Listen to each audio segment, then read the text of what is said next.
యాదాద్రి భువనగిరి జిల్లా రామన్నపేట మండలం మునిపంపుల జిల్లా పరిషత్ ఉన్నత పాఠశాలలో విద్యార్థులే ఉపాధ్యాయులుగా మారారు. విద్యాశాఖ మంత్రి, ఎంపీ, ఎమ్మెల్యే, జిల్లా కలెక్టర్, ఆర్డీఓ, ఎంఆర్ఓ, డీఈఓ, ఎంఈఓలుగా ఒకరోజు స్వపరిపాలన దినోత్సవాన్ని ఘనంగా నిర్వహించుకున్నారు. విద్యార్థులు తాము పోషించిన పాత్రలో పాలనా దక్షతలను చాటి అబ్బురపరిచారు.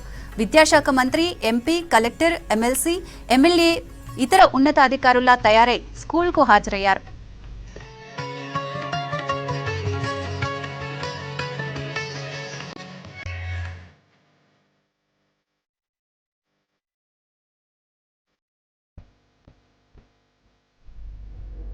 టీచర్లుగా మారిన విద్యార్థులు క్లాస్ రూముల్లో బోధన చేశారు. విద్యార్థులందరూ తమకు ఇచ్చిన పాత్రలను చక్కగా పోషించారు. హెచ్ఎం భానుమతి తమ పాఠశాల సమస్యలను ప్రజాప్రతినిధులతో చర్చించారు. ఆ తర్వాత జనగణమనతో ముగించారు. మధ్యాహ్నం ఉపాధ్యాయులకు రెగ్యులర్ టీచర్లు వడ్డించారు. అందరూ సహపక్తి భోజనం చేశారు. ఆ తర్వాత జరిగిన సమావేశంలో విద్యార్థులు తమ అనుభవాలను పంచుకున్నారు. దేశ భవిష్యత్తు నిర్మించడంలో నేటి విద్యార్థులే కీలకమన్నారు పాఠశాల ప్రధానోపాధ్యాయులు దొడ్డి స్వామి. ప్రతిభ కనబరిచిన వారికి బహుమతులు అందజేశారు.